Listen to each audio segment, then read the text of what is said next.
Mi sento un miracolato, la testimonianza ai nostri microfoni di Simone Viviani, del 34enne rimasto coinvolto nel drammatico incidente alle acciaierie venete che si è salvato. I colleghi sono ancora in gravi condizioni.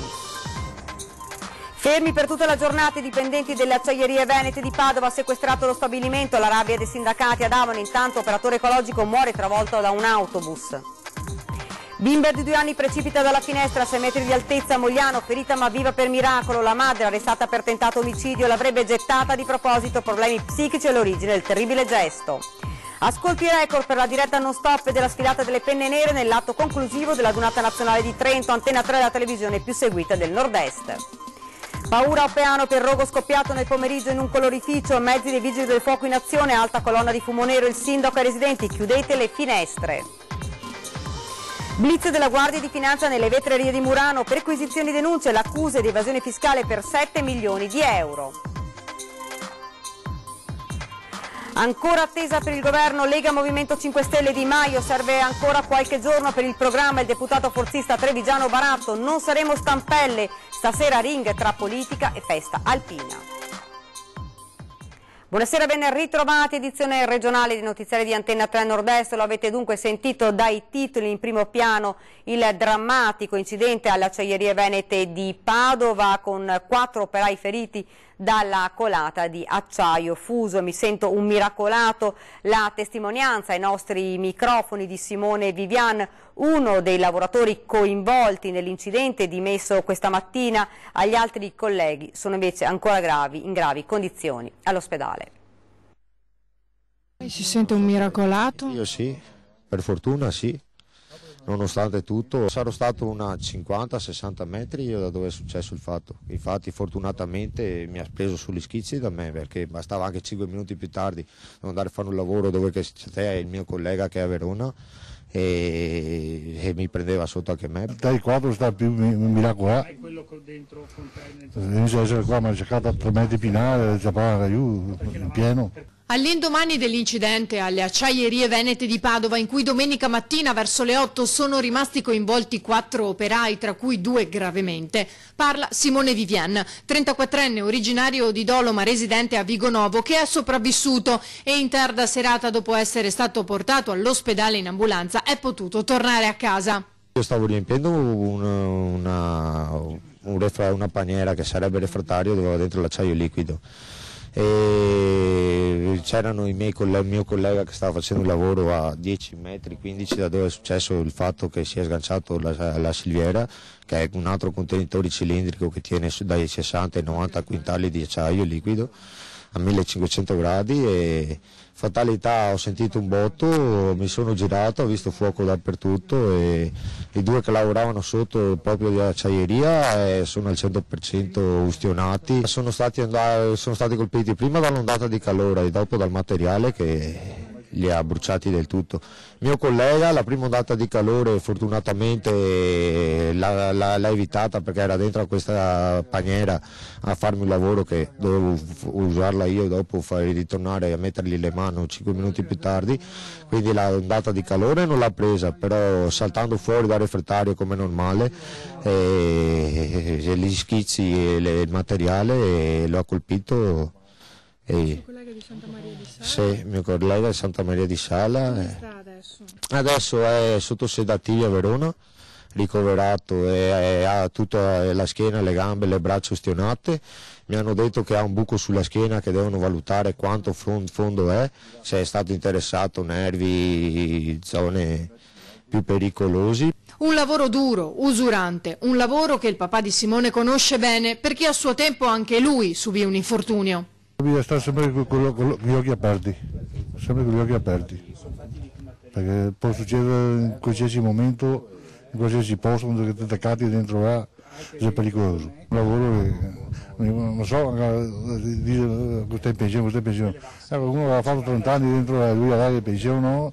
Portargli a 70 anni, 40 anni di lavoro, 50, 45. Secondo Simone, dipendente di una ditta esterna insieme al collega di Santa Maria di Sala, ora ricoverato a Verona, si è trattato di una tragica fatalità. La colpa non penso che sia di nessuno, le manutenzioni vengono fatte santuarialmente, per cui non penso, cioè, per me è stata solo proprio una sfiga, cioè così dovuta Ha la sfortuna che ha uno perché i controlli vengono fatti una volta alla settimana, per cui quello che non funziona viene cambiato.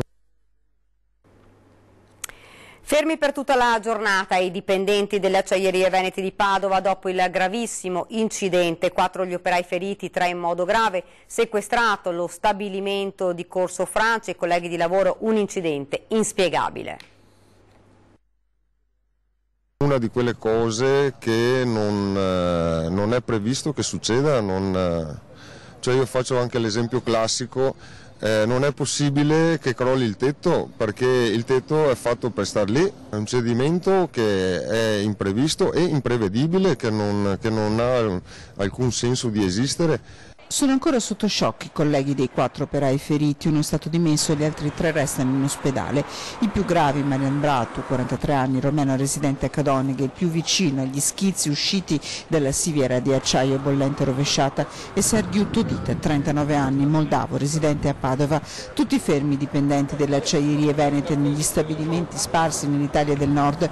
In 400 lavorano qui, dove l'acciaio viene fuso e dove nelle prime ore di domenica 13 maggio è accaduto quello che nessuno si aspettava. Un perno sostituito da poco per garantire maggiore sicurezza avrebbe ceduto. Dal carroponte si è quindi staccata la siviera carica di acciaio bollente diretto agli stampi. Gli operai sentono un boato violento, un terremoto. I 4 più vicini vengono investiti dagli schizzi. Le indagini proseguono. Lo stabilimento di Riviera Francia è sotto sequestro. All'interno sono in pochi, solo gli addetti alle manutenzioni. Aggrappate alle notizie che arrivano dall'ospedale, i lavoratori delle Acciaierie Venete chiedono che chiarezza sia fatta, perché da qualche parte un colpevole c'è. Io mi reputo la famiglia, cioè io vengo qui, ovviamente di mio non c'è niente, però io vengo in famiglia e vengo a lavorare per il bene mio e di tutti. Diamo fiducia al lavoro della magistratura e delle perizie per capire di chi è la responsabilità, perché è evidente che la responsabilità da parte di qualcuno c'è.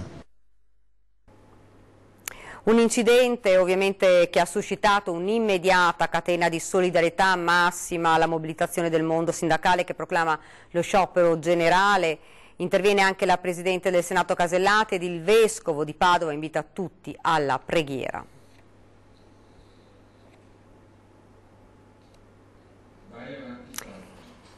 Andiamo avanti, abbiamo qualche problema tecnico, purtroppo un'altra tragedia, una tragedia ad Abano Terme, un operatore ecologico della ditta Sea Service che si occupa della raccolta dei rifiuti nel comune è morto dopo essere stato investito da un autobus mentre cambiava i sacchetti della spazzatura lungo la strada. Il bus coinvolto nell'incidente fa servizio nella zona termale dell'aeroporto Marco Polo di Venezia e nell'affrontare una rotonda ha urtato il furgone dei rifiuti fermo sul ciglio della strada. Stefano Fontana, originario di Piove di Sacco e residente a Codevigo, 57 anni, stava risalendo nell'abitacolo in quel momento ed è rimasto schiacciato. L'autista dell'autobus di Bus Italia Veneto è stato denunciato dai carabinieri per omicidio stradale. Ed ora andiamo nel Trevigiano con un dramma a Mogliano Veneto. Una bimba di 2 anni è precipitata dal terrazzo nella notte la svolta. La mamma è stata arrestata per tentato omicidio. La piccola è in ospedale ed è fuori pericolo. Una mattinata come tante altre, una domenica in famiglia, il pranzo, il gioco della piccola che non ha nemmeno 3 anni. Ma intorno alle 13 il dramma si consuma in un attimo. Dal terrazzo della sua abitazione a Zerman la bambina precipita, 6 metri di altezza, casca al suolo fortunatamente sull'erba che attutisce la caduta a soli pochi centimetri del marciapiede. Sono attimi di panico ad assistere a questa terribile scena, un vicino che non perde nemmeno un minuto e chiama subito il 118. Sul posto arriva un'ambulanza e l'elicottero del servizio emergenza di Treviso. La bimba rimane sempre cosciente, piange, chiede disperatamente del papà. Accanto alla bimba i genitori accorsi subito. Trasportata d'emergenza in ospedale dove viene ricoverata nel reparto di chirurgia pediatrica. Le sue condizioni sono serie ma non sarebbe in pericolo di vita. Immediate le indagini dei carabinieri che cercano di ricostruire quanto accaduto e presto viene messa da parte l'ipotesi dell'incidente domestico. Agli investigatori qualcosa non torna. Una notte insonne per tutti. Ascoltano più volte i genitori, lei moglianese, lui veneziano, ma poi i militari concentrano l'attenzione proprio sulla mamma fino a quando a notte fonda la svolta. La donna viene arrestata su disposizione del pubblico ministero Massimo Zampiccinini con l'accusa di tentato omicidio. La donna, 41enne, molto probabilmente con problemi psichici, è sospettata di aver spinto la figlioletta di proposito dal terrazzo. Ora si trova nel carcere femminile della Giudecca. In paese questa mattina la gente non parlava d'altro, una vicenda che ha lasciato i cittadini attoniti. Ci possono essere diverse motivazioni, per cui le motivazioni, come ripeto, sono diverse e ognuno si assume la propria responsabilità. Certo che è un fatto molto grave e sarà valutato nelle sedi opportune. Io sono madre di 2 bambine e in effetti essere genitore non è semplice, bisogna avere 3000 occhi, quindi bisognerebbe proprio capire soggettivamente la situazione com'è e come è accaduto il fatto. Non so neanche cosa dire perché sono robe pazzesche queste qua. I vicini di casa della famiglia raccontano i terribili momenti. Un cane del vicino ha iniziato a guaire, poi hanno visto lo sagoma della piccola nel vuoto ed il tonfo a terra, momenti di panico. La bimba si muoveva, hanno raccontato, e chiedeva del papà. La donna sarà sottoposta a una perizia. E ora siamo alla Dunata degli Alpini, il record di ascolti per la lunga diretta di Antenna 3 che ha seguito la sfilata per tutta la giornata. Ritrovate lo spirito che avevano i ragazzi nostri 100 anni fa, dell'una e dell'altra parte. Festa, gioia, ore di emozione e commozione a Trento o incollati alla TV per seguire la lunghissima giornata delle penne nere, la 91esima Dunata degli Alpini. Pur non essendo partita con le migliori premesse, centraline dei treni sabotate e scritte ingiuriose, alla fine è stata quella meravigliosa festa che ogni anno le penne nere riescono a regalare, testimoniata anche stavolta dal record di ascolti della lunghissima diretta con la quale Antenna 3 ha seguito l'intera manifestazione e che ha consolidato il primato di emittente più seguita dell'intero nord-est. Migliaia anche gli sms di voi telespettatori che da casa avete seguito la sfilata dal mattino sino quasi alle 10 di sera, quando il passaggio della stecca e la Maina Bandiera hanno decretato la fine della Dunata.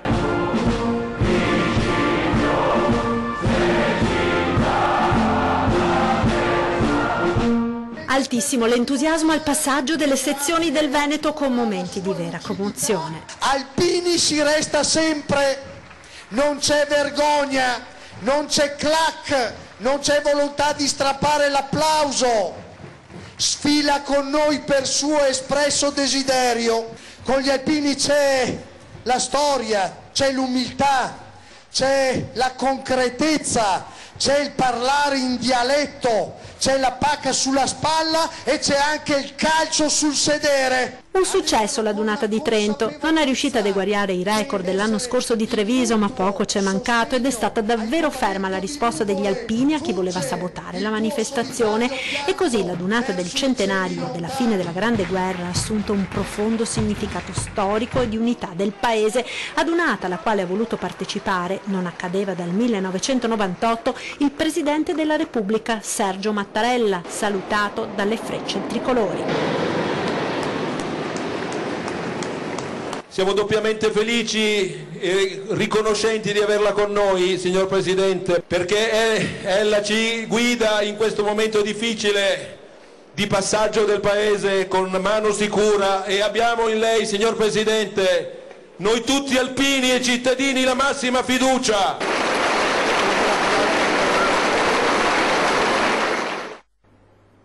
Ed ora la sfilata degli Alpini della Marca, uno dei gruppi più numerosi e nel cuore anche ancora l'orgoglio della Dunata di Treviso. Chi di voi non è stato l'anno scorso a Treviso?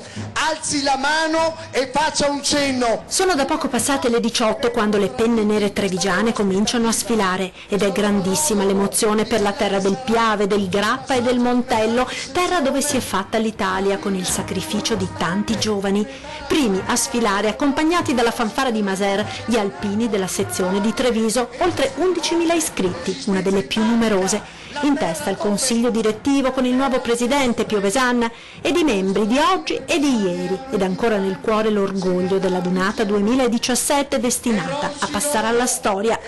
Particolarmente nutrita la delegazione dei sindaci ed assessori della Marca con la fascia tricolore, ma è lo sfilamento delle camicie a scacchi a dare l'emozione di un fiume in piena. Alpini consapevoli che per poter avere un progresso bisogna dare, bisogna far fatica, ci si devono sporcare le mani. Poi tocca a Montebelluna e alla sezione di Conegliano e al glorioso reggimento di artiglieria da montagna. Col cuore oltre ogni ostacolo, è certo col cuore oltre ogni ostacolo, Conegliano, la generosa terra della sinistra Piave. Poi la volta di Vittorio Veneto con le penne nere da tempo al lavoro per l'ormai prossimo raduno interregionale. Su come si lavora a Vittorio per preparare il grande raduno delle sezioni trivenete che ci sarà nella seconda domenica di giugno. Ovazione e sorrisi quando a chiudere la sfilata degli alpini di Marca arrivano le salmerie di Vittorio Veneto con i 4 muli ed uno che a dispetto del protocollo sporca proprio davanti al palco delle autorità. Neanche il tempo di una risata ed il servizio ecologico delle penne nere ha risolto l'inconveniente. Perché gli alpini passano, fanno Fermi da terremoto, da l'acciaieria. tornado, ma poi lasciano tutto in ordine e tutto ancora una volta lindo e pulito. Ed ora torniamo a parlare delle acciaierie venete e vi riproponiamo il servizio di prima e della massima solidarietà proprio da tutto il mondo sindacale che ha proclamato lo sciopero regionale. È intervenuto anche la Presidente del Senato Casellati. Sentiamo. Fermi i lavoratori delle acciaierie venete, massima la solidarietà dopo il terribile incidente di domenica.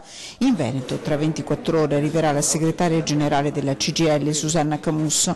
Intanto i sindacati ripetono che di lavoro non si può rischiare di morire. Più volte noi avevamo segnalato che i lavoratori non dovessero stare in prossimità della siviera, ma il tutto era legato agli schizzi, alla problematica schizzi, infatti le protezioni erano strutturate per quello.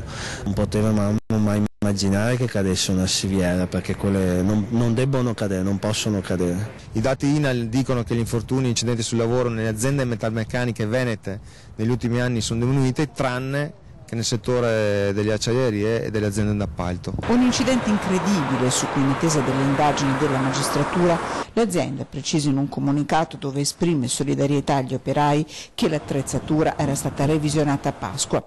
Sul grave infortunio si mobilita anche il mondo politico. Addolorata la Presidente del Senato Maria Elisabetta Casellati, un'interrogazione urgente è stata presentata dal deputato Alessandro Zan e dalla senatrice Roberta Toffanin. Profondamente colpito dall'accaduto anche il vescovo di Padova, Monsignor Claudio Cipolla, che invita tutte le comunità a unirsi al dolore delle famiglie recitando per i feriti e per il lavoro il rosario di martedì 15 maggio in questo mese consacrato a Maria. Continuiamo con la cronaca. Ha scoppiato un incendio in un colorificio nel Veronese, ignote le cause.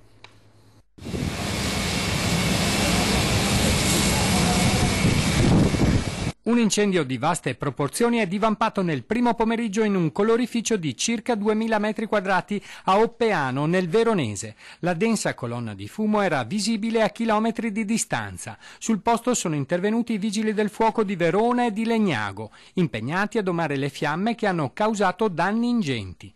Le squadre intervenute a Verona e Rovigo con 9 mezzi antincendio pesanti, tra cui 4 autopompe serbatoio, un autoscala e il carro NBCR, sono riusciti a contenere l'incendio al solo reparto magazzino di circa 700 metri quadrati, evitando l'estensione alla parte produttiva e ai depositi di materia prima per la lavorazione. I tecnici dell'ARPAV dovranno valutare eventuali rischi ambientali. Nel rogo, fortunatamente, nessuna persona è rimasta ferita. Il sindaco Pierluigi Giarretta nel frattempo ha emesso un avviso di allerta, invitando la popolazione a tenere le finestre chiuse e a non uscire all'aria aperta. Le operazioni dei vigili del fuoco proseguiranno fino a notte. Le cause del rogo al momento non sono ancora note. Ed ora ci fermiamo un attimo, c'è la pubblicità.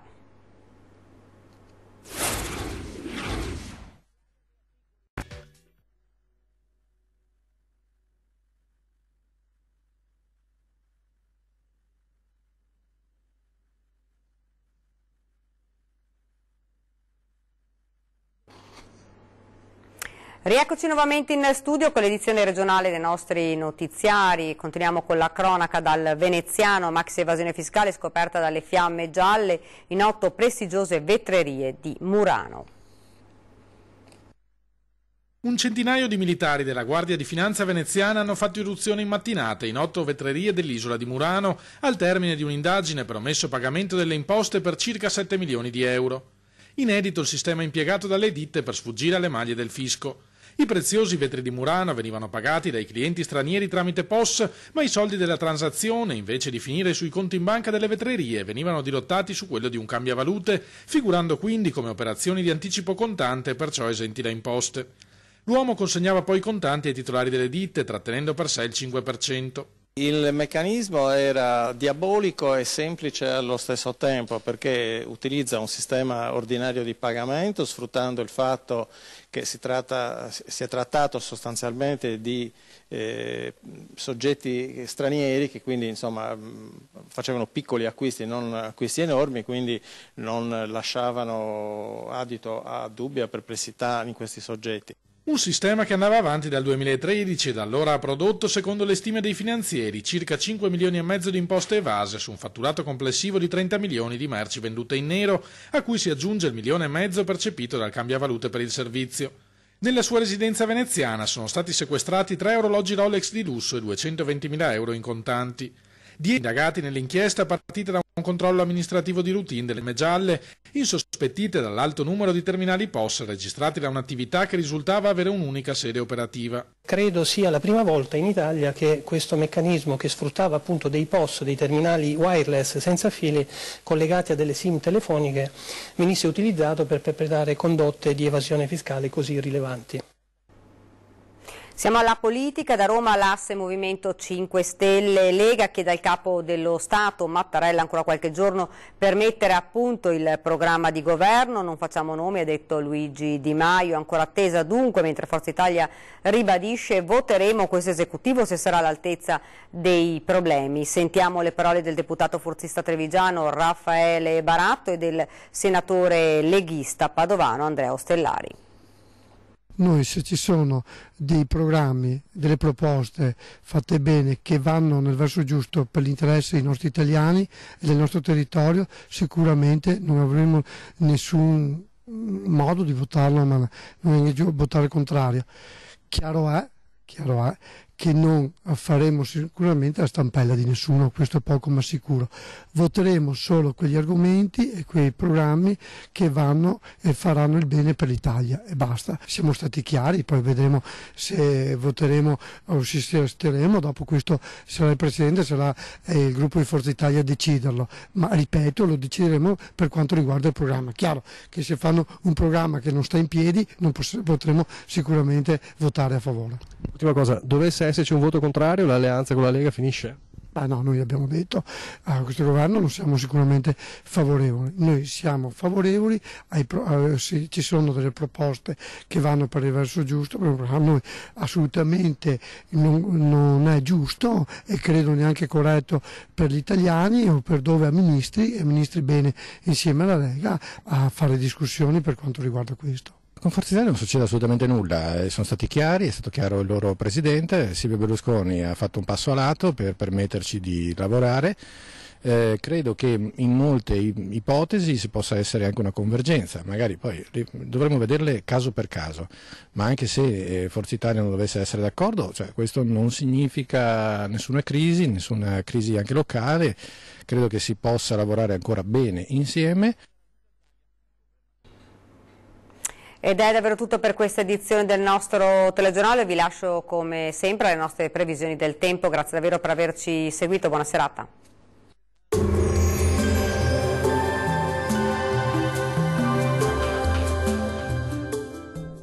Imperdibile offerta da Fresco e Vario. Lunedì 14 e martedì 15 maggio sconto 20% su tutti i prodotti. Ben ritrovati al meteo. Tempo spiccatamente instabile sulle nostre regioni. Vediamo il dettaglio di martedì 15 maggio. Sul Veneto molte nubi sin dal mattino, con rovesci e temporali sparsi, ma più probabili su Bellunese e Veneziano, tuttavia con qualche pausa più asciutta e anche soleggiata, specie sui settori meridionali. Temperature fresche minime tra 10 e 12 gradi, valori massimi compresi tra 12 e 19 gradi. Situazione simile sul Friuli Venezia Giulia, anche qui condizioni di tempo molto perturbato, con precipitazioni temporalesche diffuse un po' su tutti i settori della nostra regione, fenomeni in cessazione entro la nottata. Le temperature minime saranno comprese tra 12 e 14 gradi, valori massimi oscillanti invece tra 14 e 17 gradi circa. Nessuna novità sul Trentino Alto Adige, dove il tempo sarà molto instabile ovunque, con fenomeni temporaleschi diffusi, localmente anche di moderata intensità, ma migliorerà ovunque già entro la nottata. Le temperature minime saranno comprese tra 10 e 11 gradi, valori massimi oscillanti invece tra 14 e 15 gradi circa. Dal meteo di Antenna 3 per ora è tutto. Arrivederci al prossimo aggiornamento.